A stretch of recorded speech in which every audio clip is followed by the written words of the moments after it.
Welcome to this explainer. I just want to invite you to take a nice, deep breath and step into a calm, reflective space with me today. We're going on a journey to unpack something that touches literally every single one of us, but is so often completely misunderstood. We're talking about true self-care and self-love. Now, if you're into personal growth and living an intentional life, you've probably heard the phrase, you just have to love yourself a million times, right? But what does that actually mean when the rubber meets the road? Today, we're going to look way beyond the surface-level advice to find some real, grounded clarity. $450 billion. That is the staggering estimated size of the global self-care industry right now. That's enough to boggle the mind. We're constantly surrounded by marketing whispering that self-love can be bought. The scented candles, the luxury bath bombs, the fancy spa days. And hey, there's absolutely nothing wrong with treating yourself to a massage or a quiet soak in the tub. But it brings up a really crucial question. Do these purchases actually build self-love, or are they just temporary expressions of it?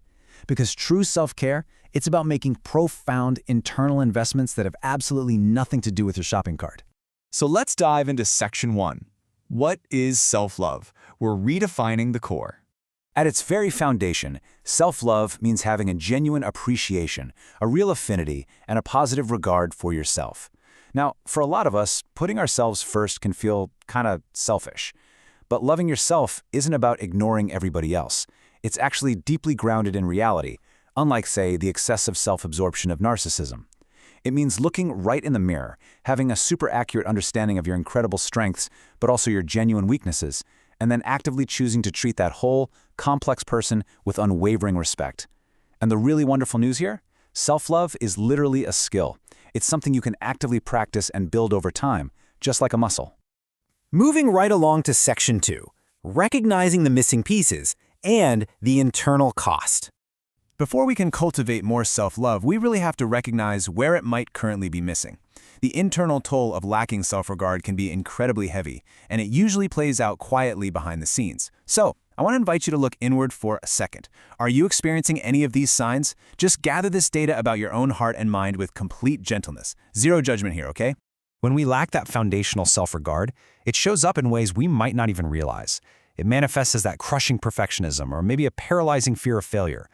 Or how about the chronic neglect of your own personal needs while you're constantly rushing to fix everyone else's? It's the reason we might tolerate toxic relationships, or why saying a simple word like no can feel, physically painful. It drives that constant nagging self-criticism in your head and those really unfair comparisons to people's highlight reels on social media. If you recognize yourself in any of these patterns, please know these are shared human struggles. They are absolutely not personal failings. Think of them simply as road signs, pointing directly to the areas where you deserve a lot more of your own grace. Okay, Section 3, the transformation. Why we actually need self-love. The great thing is, we don't have to stay stuck in those exhausting patterns. And this isn't just touchy-feely philosophy either.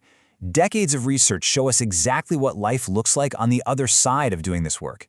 We literally need self-love to take action and step fully into our lives.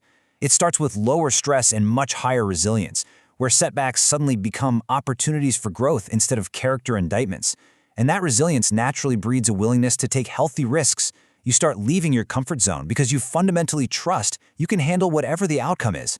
From there, as you hold space for your own struggles, your empathy for others expands dramatically. You develop this rock-solid trust in your own capabilities, and ultimately you learn to set healthy boundaries. You figure out what to give your precious energy to and what just no longer serves you. Which brings us to Section 4, the roadmap. 8 practices for self-love. I really want you to approach these practices like you're nurturing a brand new relationship. Imagine you're dating yourself, learning what makes you tick, and figuring out exactly how to make yourself feel cherished. So practice number 1 is know thyself. You can't truly love someone you don't even know, right? Cultivate some curious engagement. Maybe start a journal or take yourself out on a solo date. Think of it kind of like patiently learning how to care for a brand new houseplant. You quietly observe what works, what kind of light it needs, how much water it prefers. Be exactly that patient and that curious with your own soul. When you spend time learning about what you genuinely love to do, you're probably going to find yourself to be a pretty lovable person. Practice number 2. Now, most of us have a frankly terrible habit of deflecting positive feedback. We brush it off or we downplay it. Well, the author learned a powerful habit from a course with Regina Thomas Schauer. When someone compliments you, instead of immediately pushing it away, simply say, "Thank you, it's true." Seriously, try it. It will feel surprisingly difficult and maybe even a little uncomfortable at first, but it is a profoundly rewiring exercise in accepting your own worth.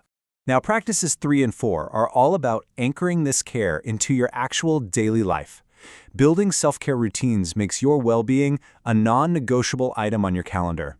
It could be a morning stretch, a weekly walk in nature, or just a monthly reset. And right alongside that, prioritize self-compassion. Treat yourself with the exact same empathy and kindness you would automatically offer a struggling friend. When you face adversity or mess something up, which we all do, resist that powerful urge to self-criticize. Offer yourself some genuine comfort instead. Actually, it's worth pausing here for a second to clarify a really subtle but vital difference. Self-love and self-compassion are deeply intertwined, but they aren't exactly the same thing. Self-love is the broad process of getting to know yourself and deciding, hey, I am worthy of admiration and care. Self-compassion, on the other hand, is the specific, real-time act of forgiving yourself for your mistakes and being gentle with your imperfections. Essentially, the ongoing journey of self-discovery paves the way for much deeper self-forgiveness, and you really need both of them to truly thrive. Moving to practices 5 and 6. Nurturing positive self-talk requires you to consciously choose empowering language for your own internal dialogue. You have to catch yourself when you silently say, I can't do this, and actively replace it with, I am capable of learning and growing through this. And just as importantly, embrace your uniqueness. In a world that is constantly pressuring us to conform, choosing to celebrate your quirks and idiosyncrasies is honestly a radical act of self-affirmation. Don't hide what makes you different. Realize that your unique perspective adds incredible richness to the world. Practice number 7 is absolutely vital. Practice gratitude for your body. It is so incredibly easy to get caught up in societal ideals and fixate on our perceived physical flaws. We all do it. But self-love asks us to shift our focus entirely. Instead of criticizing how your body looks, try keeping a journal where you express deep gratitude for what your body actually does. Thank it for its incredible daily resilience, for the senses that let you experience the world, and for the simple, profound ability to just breathe and move. And we conclude with practice 8, setting and enforcing healthy boundaries. I want you to remember this quote. A dishonest yes is an honest no to yourself. Wow. We so often think that always being helpful and saying yes to literally everything is a virtue, but prioritizing your own energy and mental health is a fundamental act of self-respect. Setting boundaries might mean assertively communicating your needs, or maybe it's simply creating emotional space away from the things that just drain you. So, as we wrap up this explainer, I really want to leave you with a lingering, provocative thought. Building true self-love, it doesn't happen overnight, and it certainly isn't found at the bottom of a shopping bag. It takes time, it takes patience, and it takes consistent inner work. So, looking back at the roadmap we just explored, what will be your first step toward your new relationship with yourself? Are you going to take yourself out on a solo date? Will you accept a compliment today with a simple, thank you, it's true? Choose just one gentle, actionable step to take today.